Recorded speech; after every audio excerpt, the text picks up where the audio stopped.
focus seeing our guide through the black hole. Beware of strangers bearing gifts. There may be strings attached. And what might be strange for some may be a noose for others. Let me show you what I mean. Check it. Tonight we delve into a profound and unsettling narrative, Space Traders, a segment from the 1994 horror anthology Cosmic Slop. This film, though nearly 3 decades old, resonates with an unnerving prescience, offering a mirror to our collective conscience. It is a story that transcends the typical boundaries of science fiction horror. Its true horror does not emanate from monstrous aliens or cosmic threats. Instead, the terror is deeply human, rooted in the decisions we make when confronted with an impossible choice. The narrative begins not with disaster or invasion, but with a subtle, insidious temptation. The story unfolds with the unexpected arrival of extraterrestrial beings. These aliens are not hostile invaders. They present themselves as benevolent, arriving without warning or aggression. Their presence is initially a mystery, then a spectacle. To demonstrate their immense power and the scope of their capabilities, these visitors perform an astonishing feat. They transform the iconic Statue of Liberty into solid gold, a breathtaking display of material wealth and advanced technology. This act is a powerful symbol, an undeniable offer of unprecedented prosperity and global advancement. The aliens then reveal their price, a demand that shatters all conventional morality. They require the complete removal of all black people from Earth. This is presented as a simple transaction, devoid of any moral justification or explanation from the extraterrestrials themselves. Initially, this outrageous proposition is met with widespread condemnation. There is a global outcry, a seemingly universal moral outrage from politicians and citizens alike. The idea of such a trade is deemed unthinkable, an affront to human dignity. However, this initial moral indignation proves to be remarkably fragile. The allure of unimaginable wealth, advanced technology, and a seemingly brighter future begins to erode ethical boundaries with alarming speed. The narrative masterfully depicts this insidious shift. Discussions quickly devolve from an absolute never to a speculative what if. The unthinkable begins to be considered, then debated, then rationalized. Genocide is subtly reframed, not as an atrocity, but as a necessary step towards progress, or a more prosperous future for the majority. The promise of advancement, of solving humanity's most intractable problems, becomes a powerful, almost irresistible justification. It transforms an act of profound evil into a perceived pragmatic solution, a means to an end. The moral compass of humanity spins wildly, corrupted by avarice. Ultimately, the unthinkable occurs. Humanity, through a global vote, chooses to accept the aliens' offer. The trade is made, and the black population of Earth is relinquished. This act signifies humanity's willing and swift descent into barbarity. The story powerfully highlights the profound fragility of morality when confronted with the overwhelming promise of profit and advancement. It exposes a chilling truth about human nature. The true horror of space traders is not the aliens themselves, but humanity's swift and willing embrace of evil. It is a stark reminder that our ethical frameworks, often considered immutable, can crumble under the weight of perceived self-interest.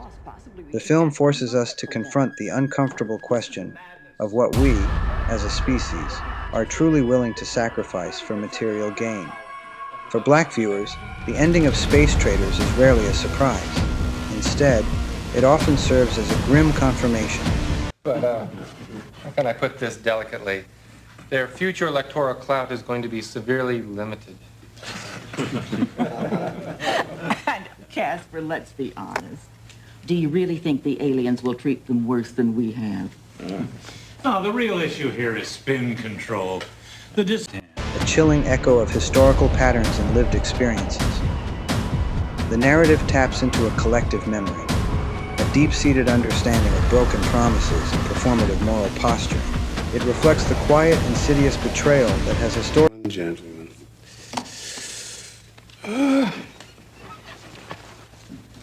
As you know, Mr. President, I have been a good soldier for the party.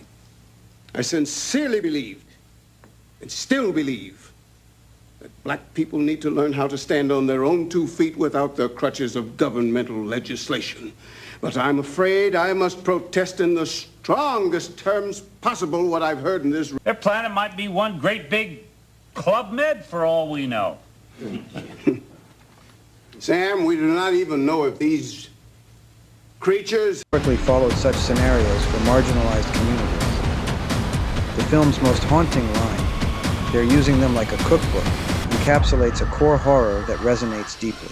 We're going to take a break right now. When we come back, you're going to meet a black psychic who says he's had his bags packed for 3 years. Stay with us. Well, I have to tell you, this is absolutely the most amazing thing I've ever seen. The Statue of Liberty has actually been turned into gold. Now, officials from Fort Knox here confirm that it is solid and it is pure. Officials estimate the value of every American, every remaining American, a tax-free year. This just in, alien craft have vacuumed the air over Denver and Los Angeles. Smog levels are reported at 0. And live from Chicago, our news team is sending these pictures from Lake Michigan. This phrase suggests a dehumanization far beyond simple hatred. It implies that black people are not merely hated or despised, but are viewed as a resource. They are seen as having inherent value, like labor or fuel, to be exploited or traded for the benefit of others. This perspective is not rooted in superstition or paranoia. It stems from a profound cultural memory on our side, and the trade is approved. Our president promises that he's going to see to it that 100 black families are smuggled to England. You can draw off the list.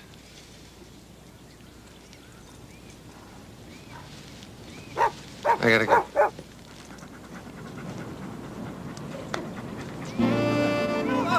They tried this once before, but I pledge to you that hundreds of thousands of Jews will not allow another final solution in this country. Not now, not ever.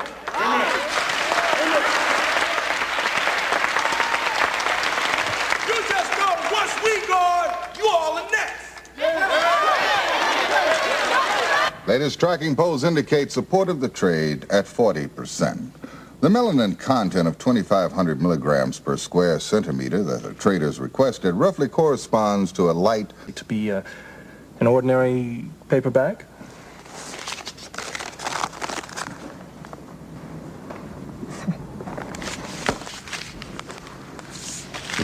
Thank you, Doctor.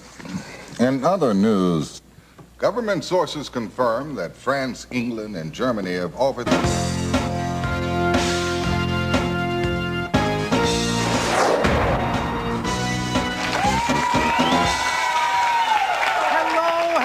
Everybody, thank you. My name's Casey Kasem, and welcome to Alien Trade Referendum. Just say no! Oh, boy. Can you imagine life without jazz? No. Or without the blues? No. Or without rock and roll? No. Well, that's what life would have been like in these United States without the contributions of African Americans.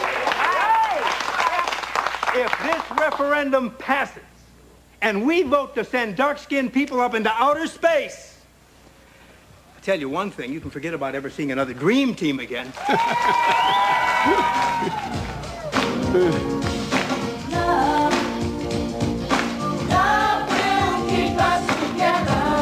You know, we didn't bring any scientists or anything. People, yourself, just entertainers. You know. Okay. This is for people. This is for people. Eggheads. Don't count your chickens before they come home to roost. Oh, somebody bring me some milk, because here come a big Oreo. Yes, yes. Give him a chance. We are ahead in the polls. But who knows how these people will vote in the privacy of their own homes. Oh, sit down, Tom. I am well aware of how I am perceived, but now is not the time for our petty squabbling. Now, this came to me this morning. In order to ensure victory, we must stop resisting the offer and urge the country to accept. Take me out.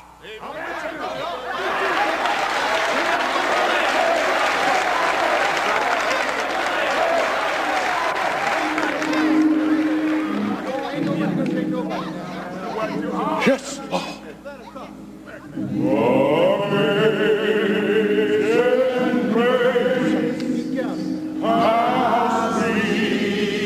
People without power must use cunning and guile.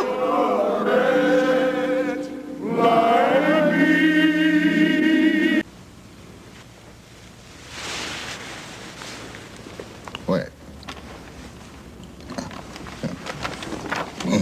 Yeah. Ladies and gentlemen, with just 6% of the vote tallied, we project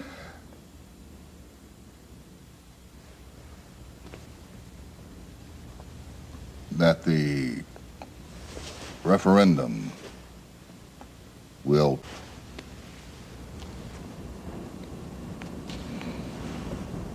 oh, God. What?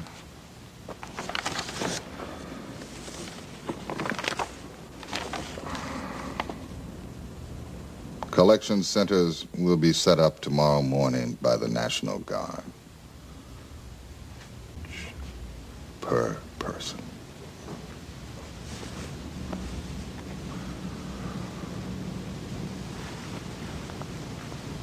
Oh, we.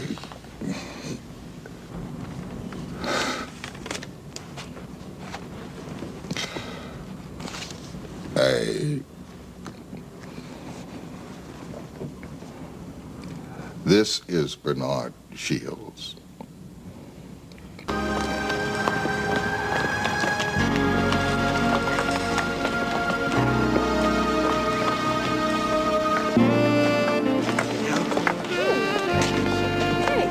Come on, Ginny. Thank you. Get out of here. Not you, Gail.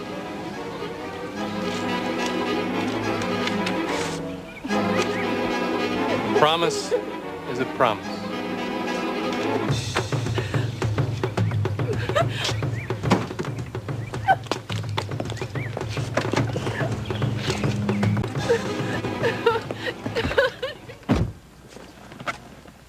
You knew it was hopeless as soon as the idea was out of the bag.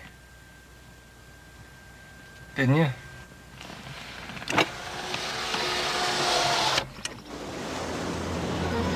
All right, people, off the bus and on the beat. Come on, folks, let's move. Get your belongings. Get off fast. Stand line.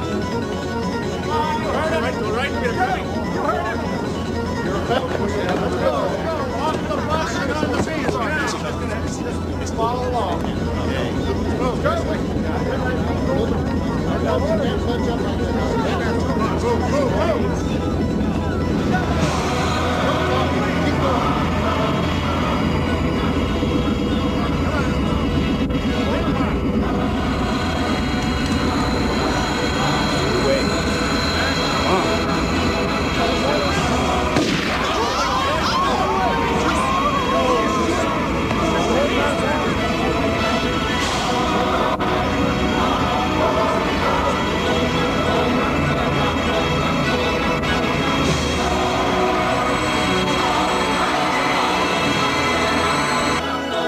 So as we say goodbye to our dark friends and neighbors, we say hello to a new era of American peace and prosperity.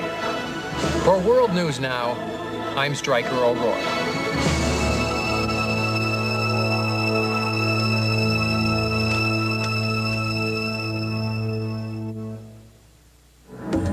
Pattern recognition, honed by centuries of systemic oppression. The fear evoked by space traders is not abstract. It is a visceral understanding of how such scenarios have historically unfolded for the marginalized, the vulnerable, and the deemed expendable. This narrative forces a confrontation with the historical reality that black bodies and lives have often been commodified. From the transatlantic slave trade to modern systemic inequalities, the idea of being a resource rather than a human being is a deeply ingrained trauma. The film therefore becomes a powerful allegory for this historical exploitation. It speaks to the constant vigilance required when one's humanity is perpetually questioned or made conditional. The story underscores the precariousness of existence when and one's value is determined by external forces, particularly those driven by greed and self-interest. The film's power lies in its ability to articulate a fear that is often unspoken but deeply felt within the black community. It is the fear of being deemed expendable, of having one's rights and dignity traded away for the comfort or advancement of others.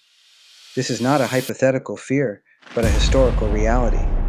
Space traders thus serves as a potent reminder of the ongoing struggle for recognition and full humanity. It highlights the constant need to challenge narratives that seek to dehumanize or commodify any group of people. The film's impact is amplified by this historical context. It forces a critical examination of how societies define value and who gets to make those definitions. The story is a stark warning against the dangers of allowing economic or technological advancement to supersede fundamental human rights and moral principles. Space Traders does not rely on cheap shock value or gratuitous violence. Its enduring power comes from the profound sense of recognition it evokes, particularly for those who have historically been marginalized. It is a story that feels uncomfortably familiar. Its enduring relevance is precisely why a modern remake, perhaps by a visionary like Jordan Peele, would be so impactful. Such a retelling would likely require very few changes to the core narrative, demonstrating how little humanity's fundamental moral calculus has evolved. The story remains a chillingly accurate reflection of our potential for moral compromise. The most disturbing aspect of Space Traders is not the alien presence or their demands. It is humanity's lack of hesitation, its swift and willing rationalization of the unthinkable. It is the ease with which we can trade away the lives and dignity of others for perceived gain. This film serves as a timeless, unsettling commentary on the true cost of progress when morality is deemed negotiable.